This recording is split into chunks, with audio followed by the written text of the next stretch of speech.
पूजा करने। Welcome back to new episode. This is Rahul Sardar. Welcome my YouTube channel the Rahul junior. তো আজকের একটা খুব বিশেষ দিন। আজ হচ্ছে মকর সংক্রান্তি, আজ 14 তারিখ। তো মকর সংক্রান্তির দিনে আজ চান করতে আছি। কালকে খুব তাড়াতাড়ি শুয়ে পড়েছি। কালকে রাত 12টা বেজে গেছে বলে কোনো ভিডিও করতে পারিনি। তো ওই জন্য সকালবেলা উঠতে দেরি হয়ে গেছে আমার। এখন প্রায় 8টা বাজে। তো 8টা বাজে এখন সমুদ্রের ধারে যাচ্ছি চান করতে। গিয়ে সমুদ্রের ধারে চান করবো। আমার সামনে টোটন ব্লগ ওর ভিডিও তোমার ফেসবুকে লাইভ করতে যাচ্ছে। আর একটা দাদা আছে কল্যাণ, ও পেছনে আছে, ওর লাইভ ভিডিও করছে। তো এখন আমি যে স্নানযাত্রা করবো, ওরা ওদের মতো ভিডিও করবে। কারণ আমাকে তাড়াতাড়ি স্নান ফান করে বেরোতে হবে। কারণ আমাকে যেতে প্রায় 12 ঘন্টার কাছাকাছি লাগবে। প্রথম দিন থেকে আসতে আমার 11 সাড়ে 11 ঘন্টার মতো লেগেছে। তো এখন তো 12 ঘন্টার মতো লাগবে আমার যেতে, রাত্রি হয়ে যাবে। তো এখন স্নান করতে যাচ্ছি। প্রচুর পরিমাণে ভিড় হয়েছে। আজকেরই লাস্ট বলতে গেলে একটা ভালো দিন। আজ আমাদের হিন্দুদের একটা বিশেষ দিন। তো সব স্নান করতে যাচ্ছে। এইটাই হচ্ছে যাওয়ার রাস্তা। ওই দিক দিয়ে তোমার 4-5 রাস্তা সব বন্ধ করে দিয়েছে। ওইদিকে টোটাল শুধু বার হতে দিচ্ছে, এই দিক দিয়ে শুধু ঢুকতে দিচ্ছে। এটা 6 নম্বর গেট। তো এই দিক দিয়েই শুধু ঢুকতে দিচ্ছে, এছাড়া ঢোকার রাস্তা নেই। ওই দিক দিয়ে পুরোটা ব্লক হয়ে গেছে। এখন সমুদ্র ধারে চলে এসেছি, স্নান ফান করবো, করে তাড়াতাড়ি স্নান করে বেরোতে হবে। কেন অনেক দেরি হয়ে গেছে। আর প্রায় 10টার সময় বার হলে আমার অনেক দেরি হয়ে যাবে। প্রায় 9টা-10টাও বেজে আমার 12 ঘন্টা লেগে যাবে স্নান করতে। তো এখন সমুদ্রের ধারে চলে এসেছি। প্রচুর পরিমাণে লোক স্নান করছে। ভোরবেলা দিয়েই স্নান করা শুরু হয়ে গেছে। তো আমি ভাবছিলাম ভোরবেলায় স্নান করবো, কিন্তু এত কুয়াশা, সেইটা আমি একদম সম্ভব হয়নি আমার কাছে ওটা। এমনিতেই কালকে রাত্রিরে 12টার দিকে গিয়ে টেন্ট লাগিয়েছিলাম, শুতে আমার 2-1 বেজে গেছিলো। তো ওই জন্য বেশিক্ষণ তাড়াতাড়ি আমি শুয়ে গেছি। তাড়াতাড়ি বলাই ভুল। তো এখন সামনে আমি গঙ্গাসাগরে চলে এসেছি। কালকের তাও স্নান করার সময় এসেছিলাম, একটু হালকা ভিড় ছিল। আজকে পুরোটাই ভিড় হয়ে আছে। তো গিয়ে তাড়াতাড়ি গিয়ে চানটা করে তাড়াতাড়ি বেরোতে হবে। কেন অনেক দেরি হয়ে যাচ্ছে। নাহলে আমি কালকেরই ভেবেছিলাম যে আমি চান করবো না, বেরিয়ে যাবো। আবার আমার বাড়ি থেকে দিদি ফোন করেছিল, বলছে কালে মকর সংক্রান্তি একটা বিশেষ দিন আছে। তো কালকেরই স্নান ফান করে নিস, কালকের স্নানটা করে বেরো। আমি তাহলে মেনেই চলতে হবে। বাড়ির লোকরা এটা বলে ভালোর জন্যই বলে। এখন এই 6 নম্বর গেটের কাছে সমুদ্রের ধারে এত ভিড় হয়েছে। তাহলে 1, 2, 3, 4 কত ভিড় হতে পারে। ওটা হচ্ছে মন্দিরের সিধাসিধি রাস্তা বলতে গেলে। তো ওখানে কত ভিড় হবে। তো এখানে এখন এসছি স্নান ফান ভাড়াবে। প্রচুর পরিমাণে ভিড় হয়েছে এই দিকটায়। তো ওইদিকেও আরও অনেক পরিমাণে ভিড় হয়েছে। ওইদিকে তো গা গোলানোর মতো জায়গায় নেই। এইদিকে এসছি চানটা করে তাড়াতাড়ি বেরোতে হবে। নাহলে আমার যেতে পুরো আজকে পুরো শেষ হয়ে অন্ধকার হয়ে যাবে। আসার সময় আমি তোমার ভোরবেলা বেরিয়েছিলাম বলে ওই জন্য 3টের সময় পৌঁছে গেছিলাম। তো এখন প্রায় 9টা-10, আমার প্রায় 12-10টাই বেরিয়ে যাবে সম্ভাবনা। 10টা বেজে গেলে প্রায় আমাকে যেতে 12 ঘন্টা, 10টা-9টা বেজে যাবে। তো এখন স্নানটা ফটাফট করি। তো টোটন এখানটায় এখন ড্রোন শট নিচ্ছে। আর সেই উপলক্ষে এখন আমি এই সময়, ওরা একটু ফাঁকা আছে, আমি এই সময় একটু স্নানটা করে আসি ব্যাগ ট্যাগ ওদের গায়ে রেখে দিয়ে। নাহলে আমি যদি একা ওরা চলে যায়, ওরা একটু করে বেরিয়ে যাবে, ওরা ভিডিও করতে আমি বেরিয়ে যাবো। তো পরে আমার একটু অসুবিধা হয় ব্যাগ ফ্যাগ রাখতে। তো এখন ড্রোন তুলছে টোটন।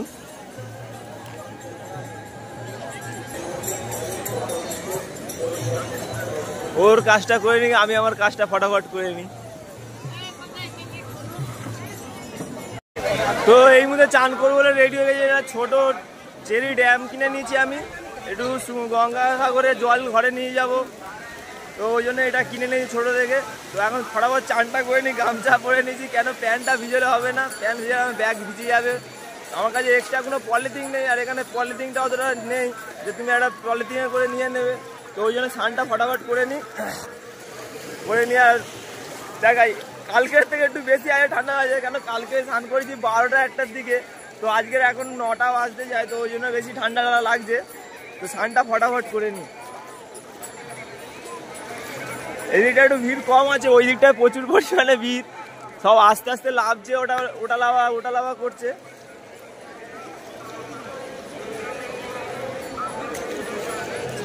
ও গঙ্গা মাইয়া। তো আমার তো খুবই ঠান্ডা লাগছে কালকের থেকে আজ বেশি। তো চানটা ফটাফট করে নিই, নাহলে বেশিক্ষণ থাকতে পারবো না, পা আস্তে আস্তে জমে যাচ্ছে।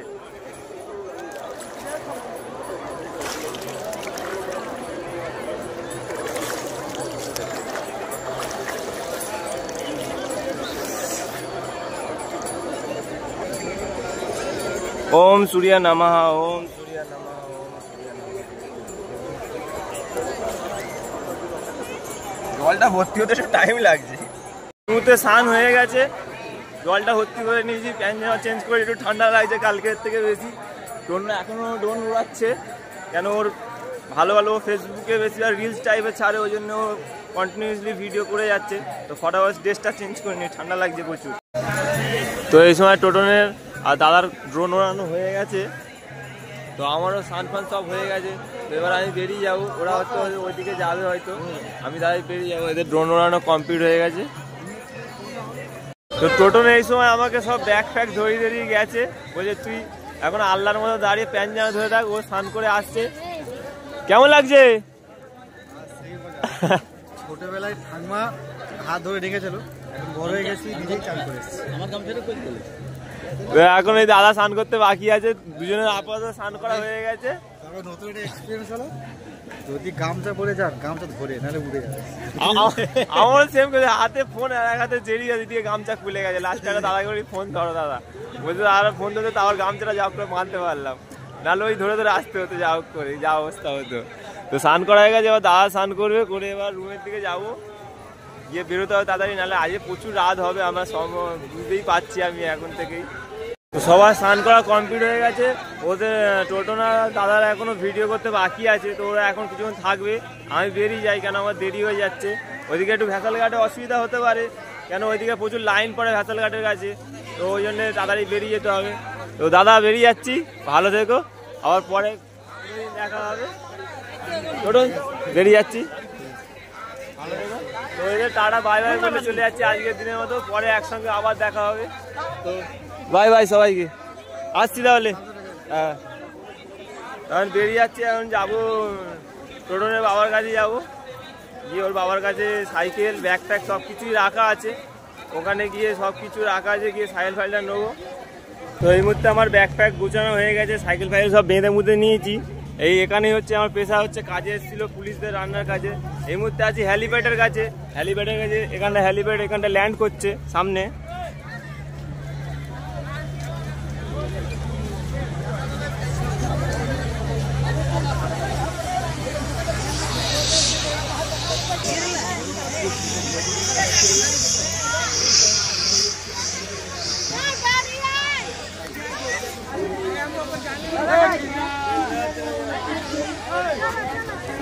এই হ্যালিপ্যাডটা হচ্ছে ভিআইপি পার্সনদের জন্য হ্যালিপ্যাডটা করা, যারা ভিআইপি লোকরা হ্যালিপ্যাডে, যারা মানে দূর দিয়ে বাইরের দেশ দিয়ে আসে, তারা এই হ্যালিপ্যাডে ল্যান্ড করে, তারা এখান দিয়ে এসে মন্দিরে দর্শন করে। তো এবার বেরিয়ে যাই, 10টা বেশি হয়ে গেছে সময়, তাড়াতাড়ি বেরোতে হবে, নাহলে এইটুখানি বার হতে একটু কষ্ট হবে, কেন এইটুখানি প্রচুর পরিমাণে ভিড় হয়ে আছে। তো এখন এইটা হচ্ছে তোমার কি যার নাম ভুলে যাচ্ছি, হ্যালিপ্যাডের কাছে এটা একটা স্ট্যান্ড টাইপের মতো বানিয়েছে, এখানটা বাস আর তোমার ম্যাজিক গাড়ি ফাড়ি দাঁড় করানো আছে এইসব লাইনে। তো রেডি হয়ে গেছে, এবার আস্তে আস্তে বেরোনো।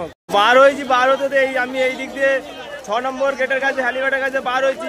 সামনেই হচ্ছে এখানে ইসকন মন্দির, খুব সুন্দর বানিয়েছে ডেকোরেশন। এখানে এখন হরিনাম হচ্ছে সামনে।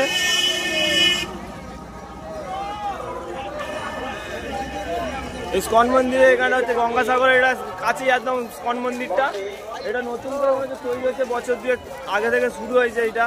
তো এখানে ইসকন মন্দিরে আজকে হরিনাম ফরিনাম হচ্ছে অনেকে। তো এখানে বিনা পয়সায় খাওয়া দাওয়া সব কিছু এখানে ফ্রিতে, এখানে যে কোনো ইসকন মন্দিরে যাবে তোমাকে ফ্রিতে খাওয়া দাওয়া সব পাবে।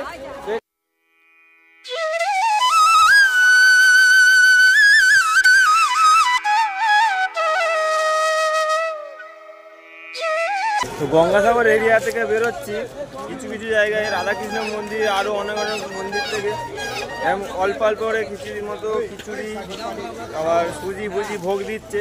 তো খিদেও পাচ্ছিল, নাহলে একটু ভোগটাই খেয়ে নিলে একটু তাও মনে তৃপ্তি হবে। তো এখান থেকে খেয়ে দিয়ে তারপর ওই অনেক অনেক জায়গায় ডাক্তাররা ফ্রি ওষুধ ফষুধও দিচ্ছে। আমি সামনে দুটো ওয়ারেস নিয়ে নিয়েছি, প্রথমে আসার সময় যে ওয়ারেসটা নিয়েছিলাম ওটা খুলে নিয়েছি, যাওয়ার সময় আমার কাজে লেগে যাবে।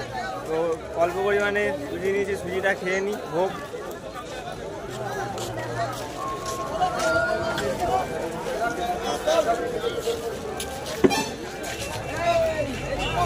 ঘি দিয়ে করেছে, দারুণ লাগছে।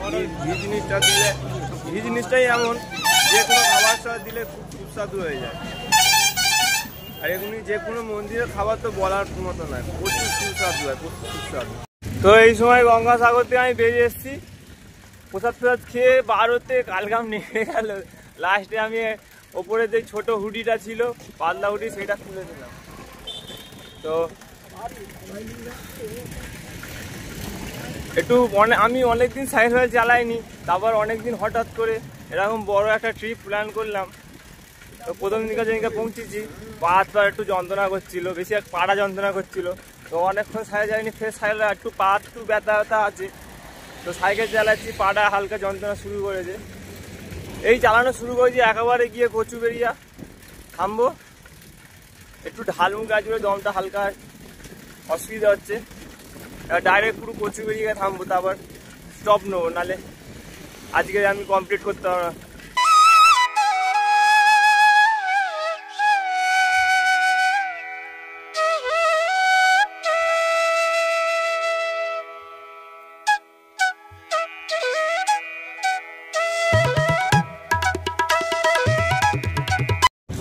তো এই মুড়িগঙ্গার পাড়ে চলে এসেছি এখন। তো আগে এসে অনেকক্ষণ বসে আছি, এতক্ষণ যদি ঠিকঠাক টাইমে পেতাম টপকে যেতাম, নদীর ওপারে চলে যেতাম। তো আগের বারে এসেছিলাম ওই লাইনটা দিয়ে, তো এখন ওই লাইনটা এত পরিমাণে ভিড় হচ্ছে, পুলিশরা যেতে দিচ্ছে না, বললো তুমি এইটাতে চলে যাও। এলসিডি বলে একটা এই ঘাটটা, এলসিডি ঘাটের এখান থেকে যেতে বলছে। এখানে পেছনে ক্রুজ আছে, এখান থেকে আমাদের ডায়মন্ড হারবার থেকে যে ক্রুজটা আসে, তো এই ক্রুজের এখানে বসে আছি। একটা এই যে পাশে একটা চাপ আছে, এই চাপ গাড়িগুলো টপকায়, তো সেখানে বসে আছি। এই গাড়ি এখানে যেতে হবে, যেখান থেকে যাবো। তো একটা দাদা বললে এখান থেকেই যাও তুমি, সুবিধা হবে। একটা অ্যাম্বুলেন্স আসবে, অ্যাম্বুলেন্স আসলে এটা ছেড়ে দেবে সঙ্গে সঙ্গে।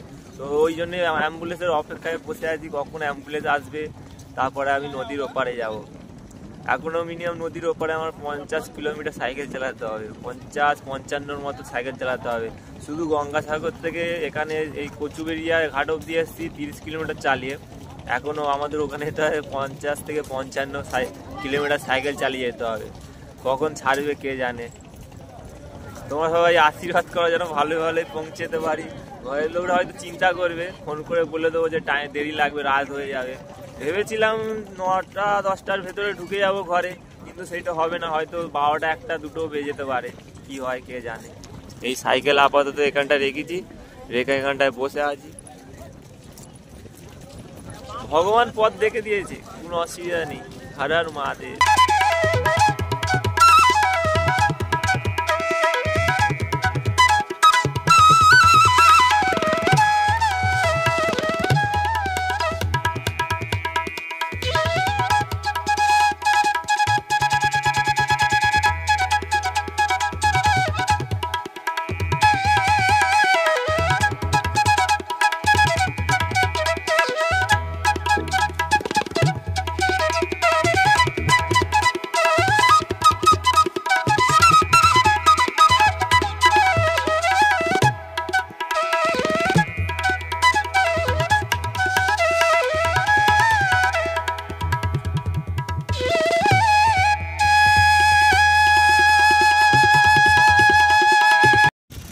অতি কষ্টের পরে ভেসাল করে টপকাতে পারলাম। আমি তো ভেবেছিলাম আজকে আর হবে না, ভেসালওয়ালা ভুল, ওইটা হচ্ছে চাপ বলে ওইটাকে, ওটা গাড়ি ফাড়ি টপকায়। তো আমি লাইন দিয়েছিলাম, আগে বললাম যে লাইন দিয়েছিলাম, যেখান দিয়ে এসেছি সেই রাস্তা দিয়ে যাচ্ছিলাম, পুলিশ বার করে দিল, বললো এখানে যেতে পারবি না, প্রচুর ভিড় বলে আমাকে কি এলসিডি ঘাটে পাঠিয়ে দিল। এলসিডি ঘাটে গিয়ে এবার গিয়ে জিজ্ঞাসা করছি দাদা এখান থেকে কি পার হওয়ার জায়গা আছে, বলছে না এখন তো পার হবে না, এটা হচ্ছে এমার্জেন্সির জন্যে, তোমার অ্যাম্বুলেন্স আসলে তারপর পার হতে দেবো। তো সেই বুঝে বললো 3 ঘন্টা। গিয়ে আবার সেখানে গেলাম, বললি স্যার এরকম এরকম ব্যাপার, কী করবো? বলছে দেখ বাবু কিছু তো আমি করতে পারবো না, কেন বড় বড় অফিসাররা আছে তারা একটু বকাবকি করবে বলে আবার গিয়ে এলসিডি ঘাটে গিয়ে বসেছিলাম। তো অনেকক্ষণ পরে ওখানকার যার ইনচার্জ ছিল এই স্যারটাও, তাকে জিজ্ঞেস করলাম স্যার কি এরকম কি এখান থেকে কি ছাড়া যাবে? বললো দেখ বাবু এখান থেকে আবার লোক ছাড়া হবে, এখান থেকে আবার লোক ছাড়া হবে, যদি জায়গা থাকে তোকে ঢুকিয়ে দেবো, সাইকেল নিয়ে আসিস তো, নাহলে আমারও বড় ওপরে যে হেড স্যার আছে সে আমাকে বকাবকি করবে, কেন এখন মানুষ যাবে, যদি এটা যদি শুধু অ্যাম্বুলেন্স যেত তাহলে তোকে পাঠিয়ে দিতাম তাড়াতাড়ি। আমি ভেবেছিলাম আজকে আর আমাকে আসেই হবে না, আমাকে থেকে তার ওখানে টেন্ট ফেন্ট লাগিয়ে শুয়ে পড়তে হবে, তারপরে সেই সারটা বললো ঠিক আছে দেখছি আমি, এই জায়গাটা একটু হয় তোকে যা করে ম্যানেজ করে ঢুকিয়ে দেবো বলে সারটা যা করে ম্যানেজ করে ঢুকিয়ে দিল। দিয়ে ওখানে একটা জায়গায় যা করে সাইকেলটা লাগিয়ে সাইকেল টায়ারের উপরে বসে বসে এলাম। কি কষ্ট হচ্ছে আমার, আমি ভেবেছিলাম সাইকেল চালিয়ে আসছে অতটা কষ্ট হচ্ছে না, যখন বললো যে পরের ভ্যাসেলটা দেখছি এই ভ্যাসেলটা দেখি হয়ে যায়, আমি বললাম ব্যাস। তখন মনে মনে কি কষ্ট হচ্ছে, আমি আজকের মনে হচ্ছে আর যাওয়া হবে না আমার ঘরে, এক রাত পুরো বেকার বাইরে থেকে যেতে হবে। তো স্যারটাকে ধন্যবাদ জানালাম, ধন্যবাদ স্যার আমাকে টপকে দেওয়ার জন্যে। স্যারটা একটা ছোট্ট করে হাসি দিয়ে দিল, ওই হাসিটা অনেকটা বড়ই উপকার করেছে আমার আজকের দিনের জন্য। তো আপাতত গঙ্গাসাগরের গেটটার গায়ে চলে এসেছি। সন্ধে হওয়ার আগে একটু তাড়াতাড়ি সাইকেল চালিয়ে বেরিয়ে যেতে হবে আমাকে, তাহলে অন্ধকার হয়ে গেলে একটু চালাতে অসুবিধা হয়, কারণ গাড়ি যখন জোরে আসবে লাইট ফাইট চোখে পড়বে, অতটা কিছু দেওয়া। তো ডাইরেক্ট ডায়মন্ডে চলে এসেছি এখন, মাঝের রাস্তায় এখন পুরো অন্ধকার হয়ে গেছে, 7টা 8টা বাজতে যায়। তো ওইদিকে রাস্তায় কুলপি তারপর করঞ্জলি ওইদিকে নিশ্চিন্তপুর পুরো এত স্পিডে গাড়ি চালাচ্ছে, এত অন্ধকার রাস্তাগুলো, ওইদিকে একটু ভিডিও করিনি। তো ডাইরেক্ট ডায়মন্ডেই চলে এসেছি এখন, ডায়মন্ডে সেই আই লাভ ডায়মন্ড হারবার কাছে আছি এখন এই মুহূর্তে। একটু রেস্ট নিয়ে আছি, মাঝে দুবার দাঁড়িয়েছিলাম টয়লেটের জন্যে, আর একটু হালকা খিদে পাচ্ছিলো বলে আমার ব্যাগে বিস্কিট ছিল, বিস্কুট খাচ্ছিলাম জল দিয়ে, ওই জন্য আর সেরকম কিছু করিনি। এত অন্ধকার রাস্তা, ওইদিকে এত স্পিডে আছে, এইসবই বাস এত স্পিডে যাচ্ছে ওই ধারে, ফাঁকা রাস্তা বলার মতো না। তো এই ডায়মন্ডের এখন চলেছি, নদীর পাড়েই আছি, এবার পুরো ডায়মন্ডের নিউ টাউনের দিকে যাব। আরে আমার সাইকেল আমার পুরো হেভি, এর একটা স্ক্রুপও আলগা হয়নি।